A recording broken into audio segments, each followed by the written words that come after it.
And welcome to our ACTRA self-tape video workshop. I'm ACTRA Maritimes President Chris Cuthbertson, letting Genevieve in as we speak. Joining me today is the chair of our training committee, Kirstin Howell. And Kirstin Howell is a very busy actress and does lots of self-tapes, and she does coaching and tapings, and did an animated series earlier this year, and she's going to be doing something on Digstown soon. So all sorts of fun stuff, and I think all sorts of fun information to share with us all today. And I have Kevin Gerrois with us here today as well. And Kevin is a counselor at ACTRA Maritimes as well. Kevin is the co-chair of our Constitution and Bylaws Committee, and he's a busy actor too. And Kevin was on Digstown last time around, playing the role of Randy Slaney and getting up to all sorts of mischief on there. And Kevin recently recorded a Pizza Delight radio commercial just this past week. Welcome, everyone. That's good pizza. Absolutely.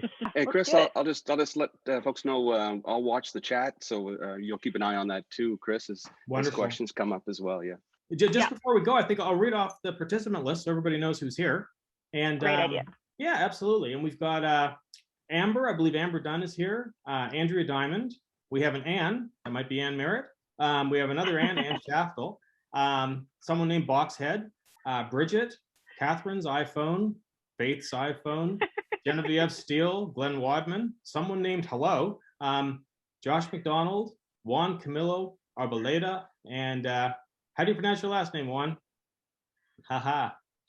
We've got Kaya Mosey, Maya Packer, Mary Austin is joining us today from Truro, I believe. Nikki Grass, Pamela Rowe, hello Pamela, Paula Fina from Lunenburg, Rachel Lloyd, Renee, Sandrella Mohana, Joelle Strang, Scott McMillan, and Sherry Smith. Welcome, Sherry. Cool. Thanks, Juan. Hernandez. Very nice. All right, take it away. Back to you, Kirstin. Cool. Okay, so hi, everybody. It is audition season, and this is the busiest I've ever seen it, so that's super exciting.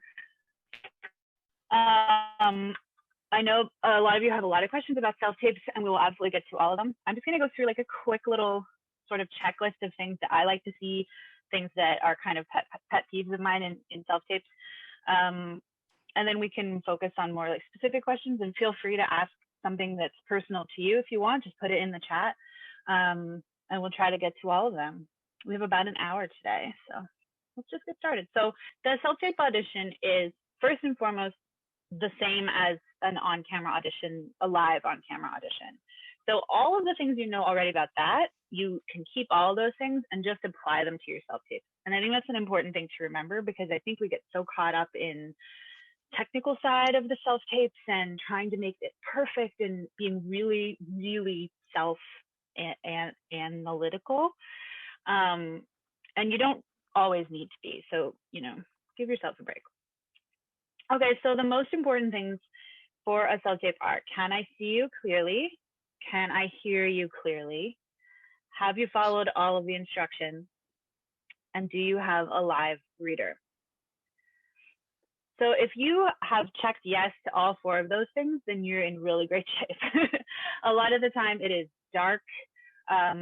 It is hard to see your eyes, hard to see what you're thinking, feeling, which is of course the most important part of being an actor, right? Sometimes it's a little hard to hear, or your reader is super, super loud. And I think we'll get more into that, like how to set up where to put the reader and all that stuff. But if they're too loud or louder than you, and it's your audition, then that's backwards. So you just need to fix that up a little bit. People ask me a lot of questions about gear. So in my opinion, the gear sort of in order of importance is first your camera that you're going to be recording on. So if you have a smartphone, you're golden. You don't need more than that. Like a newer generation iPhone, or even like iPhone 6 is great. You know what I mean? Second in order of importance is, I think, a tripod. So before I would get any other gear, I would make sure I had my camera or my iPhone, and I had a tripod that can hold that iPhone or camera. It will just save you a lot of time, because I know, like, I don't know about anybody else, but when I started doing self-tapes many years ago, I would just like take a table and a stack of books and try to hold, put the little phone up, and it's just a nightmare, because you're like, oh, I just need to raise it like an inch And it just takes time away from what you should be focusing on, which is your performance, right? So tripod, they're not expensive. Like, just go get one. Okay, the next thing of importance is your light source. So I know everybody loves a ring light. Ring lights are great. You do have to be sure you know how to use it properly. If you have it too close to your face, it casts really weird shadows and it makes your nose look long like this. So really, a really good way is to be next, if it's daytime, next to or close to a window with natural light source, and then on this side or one side, and then on the other side, you could have your ring light, your softbox, something like that. So it's finding that balance of what works best in your space. And of course, that can be just trial and error and playing around with it until you get it right. I do like Kevin, a ring light. Kevin, you have a ring light there. I think you can probably show us as an example what Kirstin's telling about. I think you've got one ready. Yeah, I got one right here. And well, while we're talking about the technical stuff, Kev, I noticed that I've got a message that the remaining meeting time is 9 minutes and 24 seconds. Are we going to be upgraded automatically from that, or? That's a good question. I know for a lot of the ones we did just automatically upgraded. So we'll see what happened. We'll either crash or it'll say keep going. Yeah. Well, we'll reconvene it fast and quick if that's what happens, everybody. So yeah, because we got on extra early today to do all our setup. So I guess we've been going through the minutes. All right, back to you, Kevin, and then Kirstin. Thanks. Okay, awesome. Oh yeah, Kevin, did you want to say anything more about that ring light, or? No, just I noticed, I did some searching, and even Walmart here in town has them. They got a sale on the smaller ones. The 12 and the 10-inch ones are nicer. I'd stay away from the ones that do fancy different colors, except for the ones that do the 3 different color temperatures are nice. The the daylight and a warm. And this particular one has also has brightness settings on it, so you can go crazy if you wanted to. But yeah, not that expensive, and you can get them on Amazon pretty cheap. Yeah, awesome. I bought one recently at Marshall's, like HomeSense Marshall's. It was like $40, I think, and it was not the big, but it was like maybe this big. I'll show it to you. Yep. It's literally right next cool. to me. And it has the same thing you were just saying, Kevin, where you can adjust the brightness of it. You can adjust the color temperature. It's about this big, so yeah. And it can hold your thing. I mean, that you kind of want to be careful of with self-tapes, I find, because like I just said, if it's this close to me, it's going to cast kind of weird shadows. And yeah, so I kind of just use it as like a extra fill, like that. Cool. All right. And then the next thing I think is important is your backdrop. So industry standard right now, I think that casting directors like is a gray or a blue. But anything neutral. If you have a neutral blank wall in your home, that's more than fine. If it's like that, beige color or white or light gray, like those are all great. I use paper drop-down rolls, and I have a pop-up one that I will use if I'm taping somewhere other than my home studio. That's like a bright blue. And my paper drop-down rolls I got at Henry's, and I think the 8-foot one is around $100, and the 4-foot one that I have that's like that bright blue color is about $50. So like I say, it's not the most important thing, but maybe if you're going to be doing this all the time and you're like, I just want this, I want to upgrade my look a little bit, they're really easy to use. And we were talking earlier before we started, I bought some bath towels today at Winners for $10. I was showing these two. And it was like, there's my background. Done. Perfect.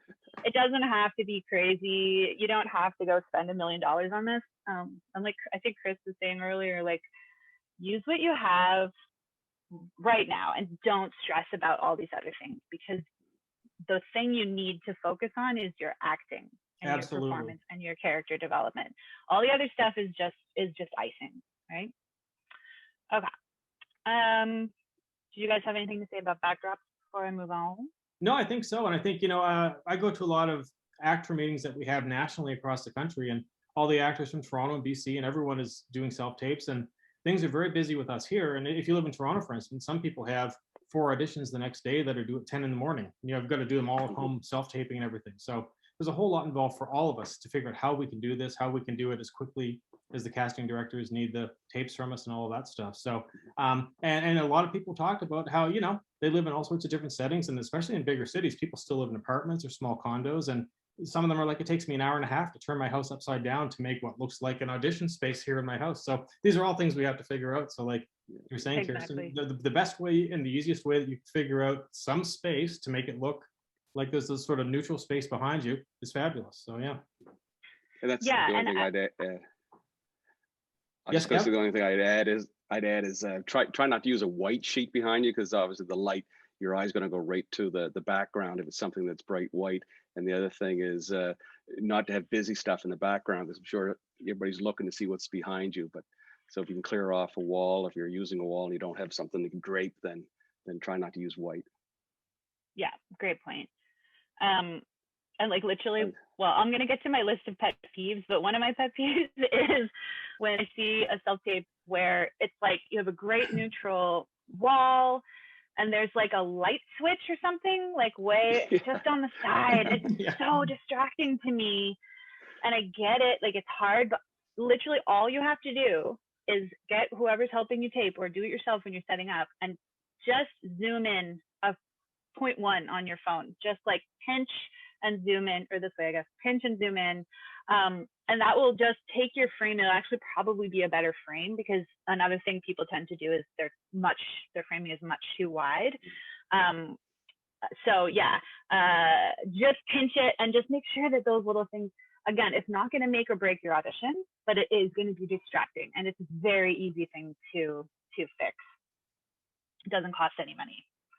That kind of thing. Wonderful. All right, We've got so a couple of questions, and we'll get to you, everybody. Yeah. We'll see your questions, Sherry and Juan and everything. I know Mary was asking a little bit earlier if we could maybe just talk about this quickly before we move on right now. What about a softbox?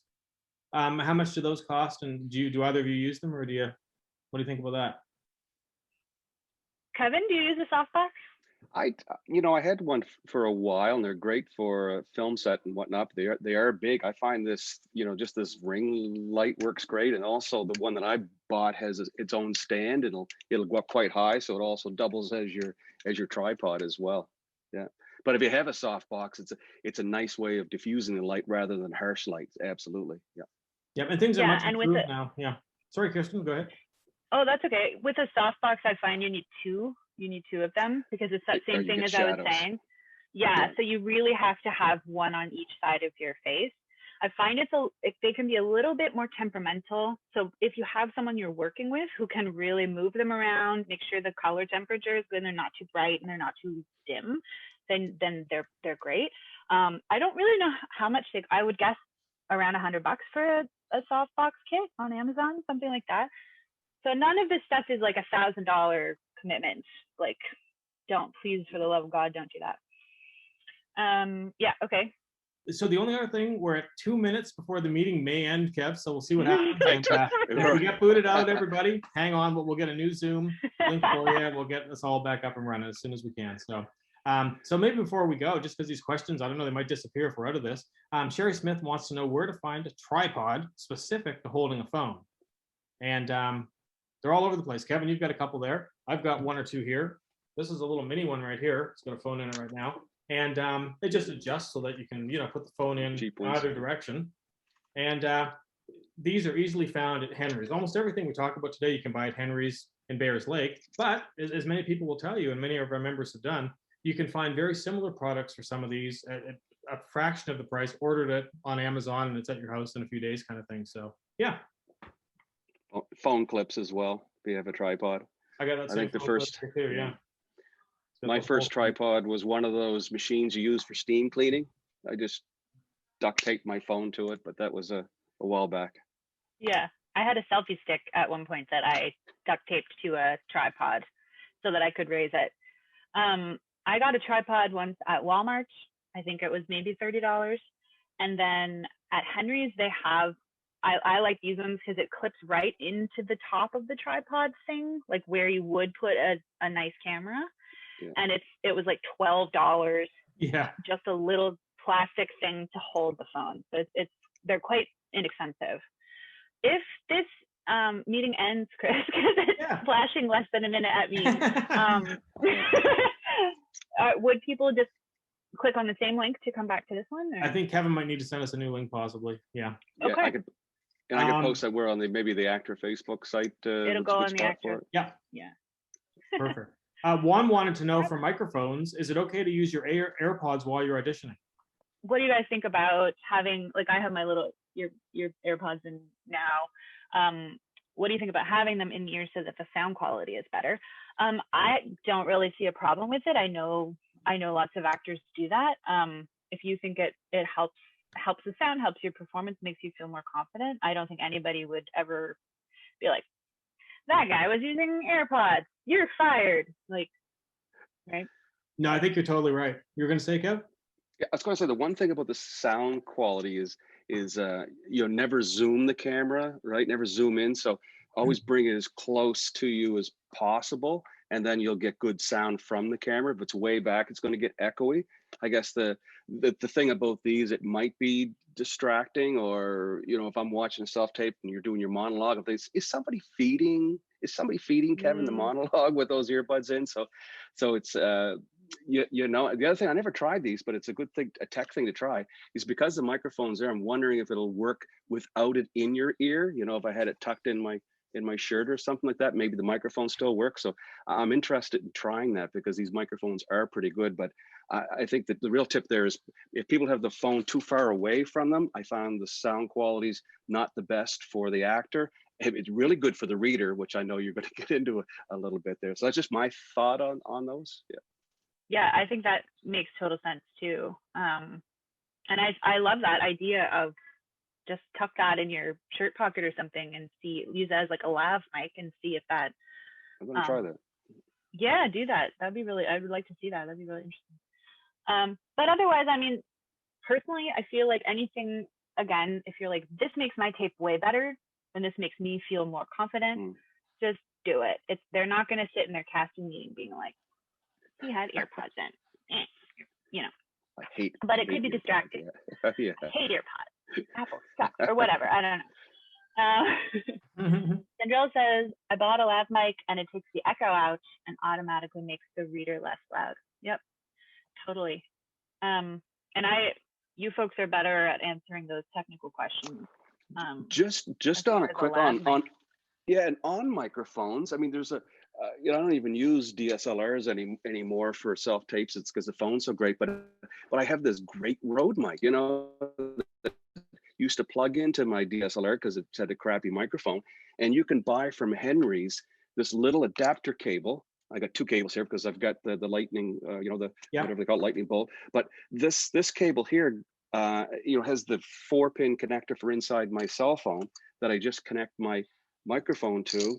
I put it on my little stand there, and boom, this hooks onto my phone, and it's pointed right at me. And I find that's great because I'm nice and loud, and the reader's not. The reader's back here behind the microphone because this is like a boom mic. So if you've got one of these, or you see one for sale somewhere, because they're not that expensive. Rode one might be a little more, but there are cheaper ones. So that's an option too. They're perfect. Yeah.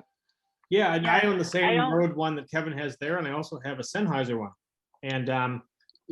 And they can be, they're around $100 kind of thing and stuff, but some of these are like $250 or $300. This particular one from Sennheiser is usually $279, and last Christmas it was on sale for $99. And I told everybody I knew. I'm not sure if anyone else bought one or not, but it's something to look out for when they go on sale. But it makes a huge difference, like I think Kevin and Kirstin are saying, when this thing is aimed towards you when you're speaking, and it cuts down the person that's actually reading behind the camera, so their volume is much less, and your volume is beautiful with it. Yeah. This, awesome. Kiki mentioned a little tripod phone holder. This little frame literally cost me, I think it was less than $20 on eBay. Wow. Took a little while to get here, but it just has the little phone clip, and has 3 little cold shoes on the top. So you can put a light, you can put my little boom or whatever. And then it also has a tripod holder on the bottom that you can stick it on your tripod. Which is amazing, because when you brought that out, Kev, I think you had everybody going, "Oh, what is you got going on here? How much is this? $500 or something? So for $20, ingenuity, $20 on there, yeah." But I will reiterate my message, which is you do not need any of these things. If you have, like, when I tape people come to my studio and I help them make self-tapes, I use my iPhone 11 Pro, and I do not plug a microphone into it. I do not. I use the microphone on it. I face this way, obviously, towards my person, and it's directional, right? So when it's recording, it knows to record the sound from this side, and it knows to make this sound not as loud. So it's never a problem for me. And I just like, I'm not a gear person. I don't want it. I don't want to know how to use it. Absolutely. I just want my life to be so easy. But obviously, if you're interested, and these two people are wonderful to talk to about it, because if you're interested and you want to, get into filmmaking and stuff like that, then this is awesome. Or if it's fun for you, it's totally great. But I think the really important message is that you really don't need all that stuff.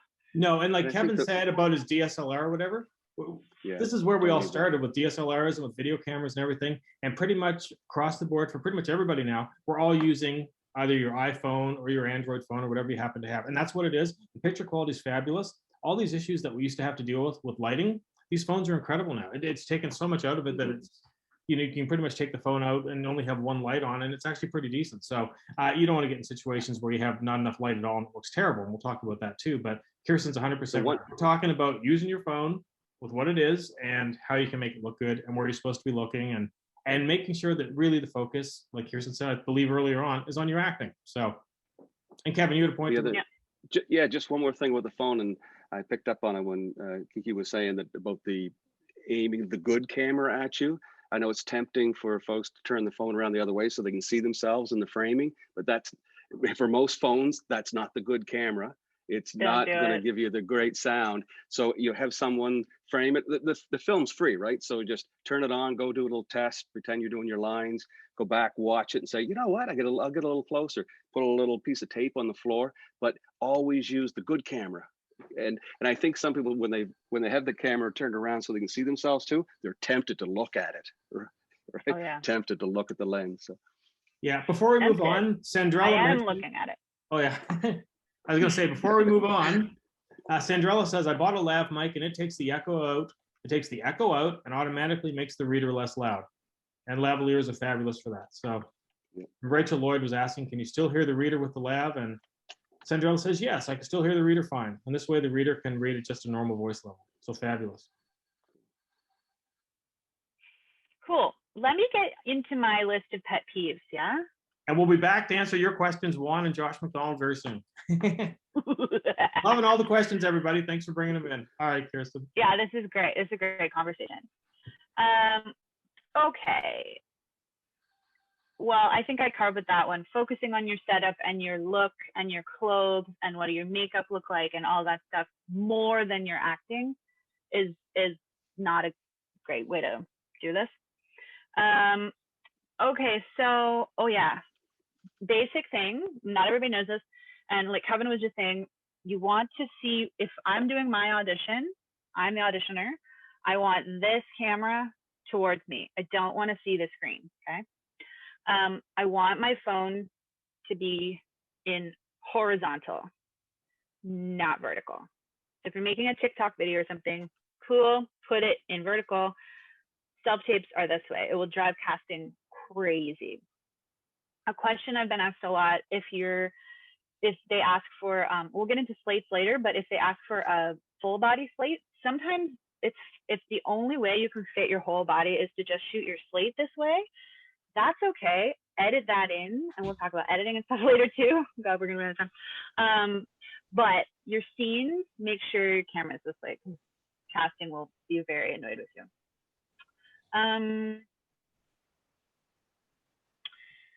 If your video is not labeled properly, that is a problem. Now, if you're shooting on your phone, this is my system. I go like this. I shoot on my phone. I edit in iMovie, the app, on my phone. I do not transfer all my video files to my computer because I just don't have time for that. Edit right on my phone. Once that's edited, I save it. I name it Kiki Movie, whatever, and then it saves into my camera roll on my phone. The name will disappear. So it will no longer be called Kiki Movie. If I email directly from my phone at that point to Erin Hennessy wants it through WeTransfer or whatever, it will say like image 5376. And so she can't find it. She doesn't know who sent this. It's very annoying. It's very confusing. If she has to look for it later, she can't search it. So there is a little bugaboo in this system, which is you do have to then, what I have to do anyway, is I have to transfer from my camera roll to my laptop, where I will then rename it again, Kiki Movie, and then I will send it on from there. So that's a big problem. So just make sure that you know, if you're just saving it to your camera roll, it deletes it into the ether, the naming of your file. You guys don't have any fixes for that, do you? I don't think so. I think they just disappear. Yeah, it's exactly what you said. And for folks that don't know how to do it, and I helped a couple people fix theirs last week, on your computer, if you're say on a Mac or whatever, once you have the file on there and you go and you see it, if you put your cursor on and you highlight it and you press it a second time, all of a sudden it makes it editable. And so you can go and you can rename it whatever you want. And that's what you need to do. And once you've done that, then you can upload it. So yeah. I think on a PC, it's right mouse click rename. Okay. Yeah. Awesome. Yeah, but you do have to put it on, transfer it to your computer so that you can rename it. And that's a really important step. So just be aware of that. And it's very important, what Kirstin said, because they need to know whose video it is. And they've got so many videos coming in and everything. And you don't want to, they can probably figure it out, but you don't want to get lost in the muddle after all the effort you made to do your video, that somehow, and it shows up, it goes somewhere else because it has instead of anything, it's called 112599, and someone doesn't even know it's there. And it goes somewhere in a folder in an alphabetical way, and they don't see it as they would if it said Kirstin Howell on it, right? So. And do they have time to then go call you and say, no, they don't care. They don't have time. They have 700 submissions coming in. Like, this is the business, right? Okay. Great. Next. Speaking of slates, if you are specifically, if you don't know what a slate is hi, I'm Kirstin Howell. I'm with Sky Talent Group and I'm reading for Mary. That's it. Rambling slates. I'm auditioning for the part of Mary in the movie called Mary's Hope. And I live in, like, how annoying would that be to have to sit through 500 of those? So if you're asked for a slate, answer if they give you specific things, like I need to, height is very common, or what city do you live in is quite common. So answer the specific questions, follow the instructions. If you're not asked specifically for a slate, you can either just not do one. That is totally fine to not have a slate anymore. Or you can do what's called a tail slate. So you just edit it right to the end. But the key takeaway is make it really concise. And I always tell my clients, I'm professional. I do this all the time. Hi, my name is Kiki Howell, et cetera, right? Instead of like, hi, I really hope you like me. Right? It's just, this is a business.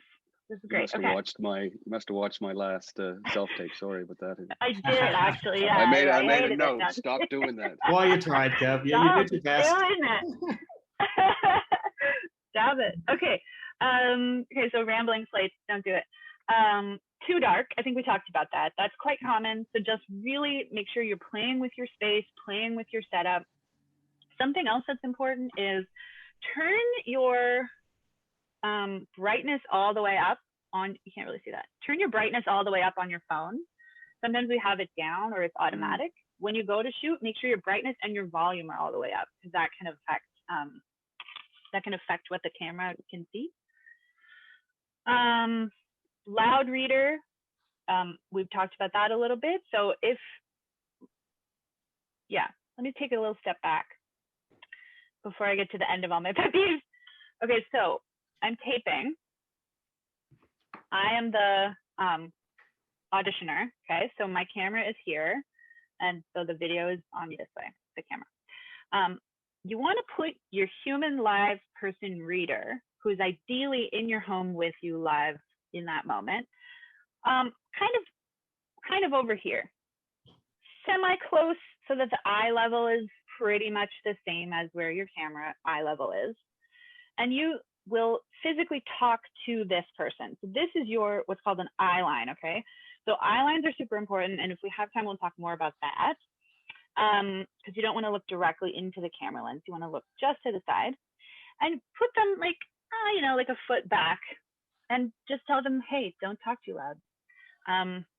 Okay, I'm gonna keep going and we can talk more about that if there are questions about that, but I feel like you all probably know that. It does come up a lot, Kirsten. Kirsten. Yeah, it does come up a lot.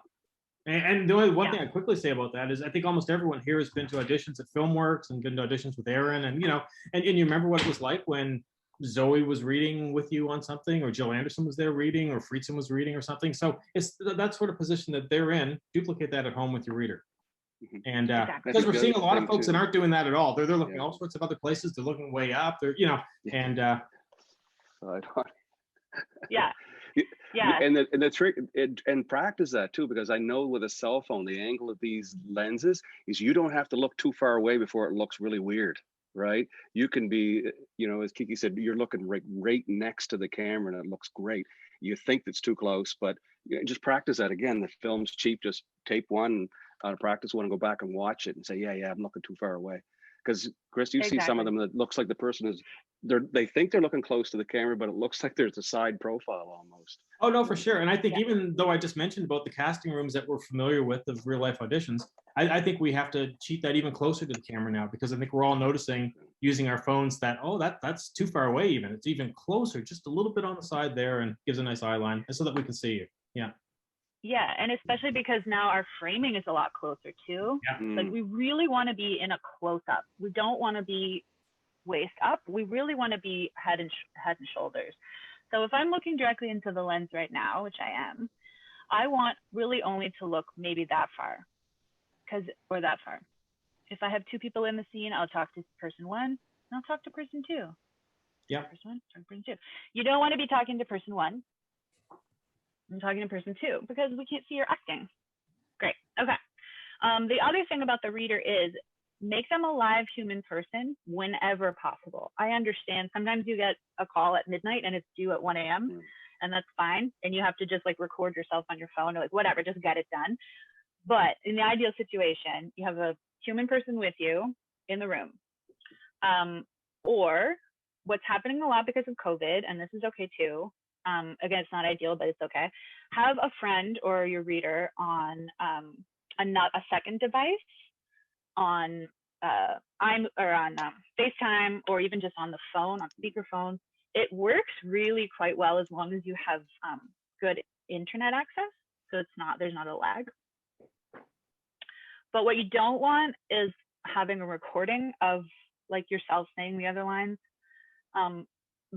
Because it takes away from your acting. You can't really listen to that. You can't really react to that because you're just trying to like get your lines into the right place. So it's not ideal. You know what's annoying is having like a ton of like flashy title cards and like 3 minutes of buildup before your scene starts. Yeah. They don't have time for that. So like just start your scene when you're editing it together. Just start it. Don't do all this other, because people will be like, Kirstin Howell. I'm using all my iMovie titles. And then it'll be like music. And then it'll be like my headshot. And then like my agent's name. It's like, no, just start the scene. Is it you that mentioned before the 30-second sucks? You know, like that if you got to watch 30 seconds of that, then your whole tape sucks. I'm just on to the next one, right? So you get, maybe you didn't, somebody said that one before. I don't know. I don't know. I feel the same way though. I agree. Yeah. It's like, they don't have time for that. They don't have time. You mentioned it earlier, Kirstin. It's that exact thing. They just need to see the scene and the tiniest little bit of a slate, and they don't need to see you begging for it or explaining things and talk about how you used to be in the circus when you were younger and all. As wonderful as all those things are about you, they don't need to know that. It's just this very basic, you know. There was nothing wrong with that, Chris. There was absolutely nothing wrong with that. I used to be, you know, I got a stunt jobs from that. Yeah, it is true. Yeah. The other thing too, just you're talking about those fancy things in the front end.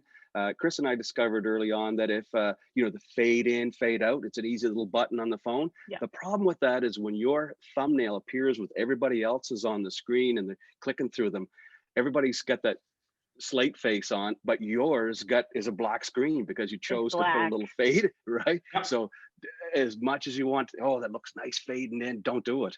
You're And you're especially cheating if they yourself have, with that nice little thumbnail. yeah, and if they have limited time and they're just looking at the thumbnails to see, oh, they'd be good, Kevin, he'd be good, or whatever. Yep. If someone's just a Yep. black screen, who has the time to look at Missed that? out. If you're only picking 6 Yeah. people out of 30 to begin with, the effort to go look at the black screen, they're like, I don't know what that is. And, you know, so very Don't good care. point. Yep. So don't Yep. fade in at the beginning. will- Have it right on you. Yeah. Yeah. I will do a fade out. That's like one of the only fancy thing I do is Yeah. between Yeah. scenes, I'll do a fade to Yep. black, and I will do a fade out at the end, but I agree. Yep. I also now don't do front the end. fade in. Yeah. Yeah. Because it's that exact reason. Yeah. And the fade out's real nice at Um, the end. It ends the scene real nicely. It helps out with that and everything. So yeah. Totally. Yep. Okay. Yeah, don't add headshots to your self-tapes. You don't need to do that. Okay, those are all my pet peeves. Do you folks want to talk about editing really quick? Yeah, sure. Well, Yeah, we've got a few I've questions here got already. the, Go ahead, Kev. Yeah, I was going to say the iPhone thing. I happen to have an iPhone. I know there used to be a software called Splice. I checked that out the other night, but they're now charging for it. But there are some free ones. The iMovie works fantastic on my PC, and it also works for the Mac. Chris, I tried the OpenShot. It's free. It's really simple, and it allows you to save in decent compression wrappers like H.264 and MPEG-4s. So again, it's free. It comes with some title slides and stuff, but you don't want to use any of that. It's just going to be simple to put a couple of clips together. So the other thing I found useful is Audacity. It's free if you're doing voiceovers, because what we're talking about here is self-tapes, but I guess voiceovers are like self-tapes as well, and we've been doing that these days. So Audacity allows you to save files as an MP3. So it's kind of free softwares that I found. And what about you, Chris? Yeah, I Can you totally repeat agree. what that's called? What's that? Which? Can you repeat what that program is called, Kevin? Yeah, OpenShot, and it's free. It's just open source. It's got a weird name. It took me a while. We'll get the link for everybody. And yeah, we'll put it in here. Yeah.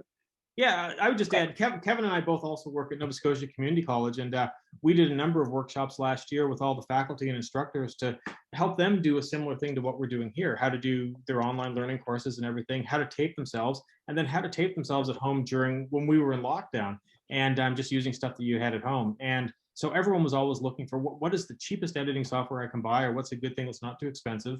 And we've been asked this question a lot lately at ACTRA too.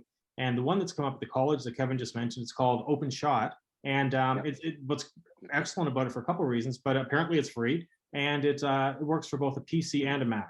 And Kevin had a test of it the other day, as he was just telling us here now, and apparently does a lot of great, wonderful things. I know we've got some questions here. Josh McDonald was asking about file formats, and I know I get a lot of people messaging me all the time because they've finally got to the end. They've done all the hard work, done all the great acting, they've videotaped everything, they've got it all edited together, and now they want to get it out of the editing software and get it to the casting director. And they need to get it in a certain format, and sometimes it's too big, and how do you shrink it in size? So Josh was asking about compressor. A number of programs. I use a bigger brother program to iMovie. It's called Final Cut Pro, and built in there, it has all sorts of wonderful things, and I can choose all different kinds of MP4s, but exactly how big they are too. So sometimes I can make it small enough that I can even send it by email to somebody. Kevin, do you know, does that OpenShot allow you to compress it into different formats like M4V or .mov or any of those things? Yeah. MP4 is what we all want, really, because everything accepts MP4. So. Yeah. Last night I was actually wanted to see if it would install on an Apple device. So I tried it there, and I went to the export, and I could see a couple different compressions. One that if you want to edit and do some high-end stuff, a free software, believe it or not, that is exactly like for editing, exactly like Premiere Pro, is DaVinci Resolve, and I put the name in the chat there. You can download that for free. It was designed for color correction, really. It does a great job of color correction, but it has all the features that Adobe Premiere Pro has as well. But I wouldn't suggest that for doing self tapes, because you have to call somebody to figure out how to use the software. But if you're into that thing, that's another option for you, is the DaVinci Resolve. Yeah, and Andrea Diamond was asking about what is the ideal format. And I think as much as possible, if you can make it an MP4, everything accepts it. I know the Hennessy casting website, I've had people contact me with trouble uploading things there. It loves an MP4. It says it accepts a bunch of different formats, but I've seen QuickTime remove files that won't upload there and everything, and it won't do an MP4V. Casting Workbook has pretty much accepts almost anything you put at it, from what I've seen, but MP4, if you can do that, is perfect. And I'll quickly say, people talk about WeTransfer a lot. And I have people saying, hey, Chris, I tried to put this in WeTransfer to edit it and it's not working. And WeTransfer is not for editing at all. WeTransfer, Kirstin can tell us what that's for us, for the very end of the process. Yeah, so I was just going to say too, on my iPhone, the app that came with my phone for free is iMovie. Yep. On my phone. I know, I love it so much. It takes me 2 minutes to edit. I take any clips I want and put them into the same thing, and I go, yay, I'm done. And then I go save, and it gives me a list of options for compression rate, right? So how big do you want this file to be? Don't save it in HD. Don't save it in 1080p. Those are too big. You don't need those. Save it in 720p, okay? And that's more than enough. That way you don't have to compress it. It's not going to take an hour to email, et cetera, et cetera. Now, my files are always .mov files. I don't change them to MP4s. I don't do nothing with it. So though I have never had a problem. If somebody specifically asks me to email it to them, I also use WeTransfer, which is wetransfer.com. It's free. You literally just upload the video file, say, I want to send it to Chris Cuthbertson, send. That's it. And then he is able to download it straight onto his device. It's not an editing software or anything, but that's what I use. What was that? Was that the question? That was a question. You answered it perfectly. That was absolutely it. Okay, great. And I'll tell you this. Okay, so the way this Zoom meeting is working, it looks like we have 7 minutes and 45 seconds left. So we might have to end this, but I know we've got a couple questions here. One from Paula Feener, sorry. And Paula is wondering, and this is a question that comes up an awful lot. Where is it? What is the best way to edit more than one scene together? How do you differentiate or edit between the scenes? And you want to start us off on that one, Kevin? This is you know what you mean? scenes? Like if you've got you need your slate, you've got scene number one, scene number two, you've taped them all, they're all on your phone. It's like, well, how do I get that somewhere and I can put them all in order properly and then rename it? So as Kiki said, the iPhones, the iMovie is perfect for that. You open it up, you pop the two clips in, you can trim them, you can put them together, you put a fade between the two and a fade in the end, not at the front, and then you export that back out to your camera roll, and then send that to your computer to rename it. So I absolutely, for iPhone, I wouldn't do anything else, but I find it works fantastic. I'm trying to find out, and I think maybe we can probably do a little research on for the Android side. I know Splice will work for Android. I know Sherry Tracy Smith was here, wondering about that. Yeah. Folks are asking about that, but I'm pretty sure Android must have something inside that's kind of sort of built in native to the Android phones. We can check into that. That's probably does the same kind of trick that the iMovie does as well. So we'll definitely check into that. Maybe we could post a little FAQ from some of these little ones back on the ACTRA site, Chris. We sure will. We can't answer them all today, but we'll do that. We'll try our best to answer all these questions. A little research for you. And the program that Kevin talked about, OneShot or whatever, or if you have OpenShot, sorry, or if you have iMovie on your laptop, or a bigger program like Final Cut Pro or Adobe Premiere, as soon as you have those clips on your computer and you put them in that program, you can literally just drag and drop, and you can move them exactly where you want them to be, and then resave your files. So it takes a little bit to play around to learn how to do it, but it's pretty much easily done, and even on that free program, like we said. So I know Juan and Josh were both asking about Zoom callbacks. Juan said, about 2 weeks ago, I auditioned live on Zoom and had to put my computer to my eye level and had to be very creative with the ironing table. All right, haven't we all, right? And any tips for those occasions? And I know, Kevin, you had quite an interesting rig and setup you did for that. Kevin had an audition for The Sinner by a Zoom thing, I think last Monday or whatever and stuff. And he did it live with the casting director in Toronto at the time. And I had a steady enough a copy stand, like a music stand, that I put the standing up. The good tip I think you mentioned there: get it eye level. If it has to be on a stack of books, on a dresser or whatever, but absolutely looking straight in the camera. you do not want to be, looking up. You do not. Worst thing is looking down, because then you get the double chin and all kinds of funky stuff. You can't see your eyes. So I love looking up people's noses, don't you? yeah, or looking up the noses, exactly. So yeah. whatever way you can stack that, your laptop or whatever, that camera straight ahead. That's the idea. So yeah, I had a copy stand and it worked perfectly, Chris. I had a little X on the floor, and the toughest part is, good thing they were on time, because it was only like 10 or 12-minute wait, but it was just weird. I didn't walk into the room, all of a sudden, boom, they were there, right? Yeah. But get the camera at eye level for sure. Yes, and I think John Lindsay Bottom was asking the same thing as Sherry, just about the Android phone and what that's like. So we'll look into that, guys. We'll see what we can find out about those file formats and how you can edit them and everything. So I know we had a question from Kaya Mosey was saying, if given the option for multiple takes. Yeah. Did you see that, Kirstin? Kia. Oh, sorry, Kia. Sorry, yeah. Kia Mosey. My apologies. Kia Mosey. If given the option for multiple takes, Hennessy tends to offer or ask for that, or at least says it's okay. Would you go for it? Or is it not worth it unless there is something drastically different between your takes? Name pronounced Kia, by the way. Thank you, Kia. Can I answer this? Yes. You know what people think, like, oh man, like, I don't know, I can't decide between take one and take two, because like in take one, like I raised my eyebrow like this, and like in take two, like I went like, huh. It's like, those are not different. If you're really like, take one, they're not different. If take one is going to be like, I'm going to do this like I'm a serious like B, like I'm just like a bad B, and then take two is like, I'm going to do it like I'm a little girl. Like those are different, right? Yeah. Please don't do that ever, what I just demonstrated. But so I agree. I would not send two unless they were actually something very drastically different, because you just didn't know which way they wanted you to go. But if it's like an eyebrow raise, that's not. Yeah, good tip. Another thing remind me is also, if they're not drastically different, then don't put them both in there. The other thing I've learned is get somebody who's going to be honest with you to look at the takes too, right?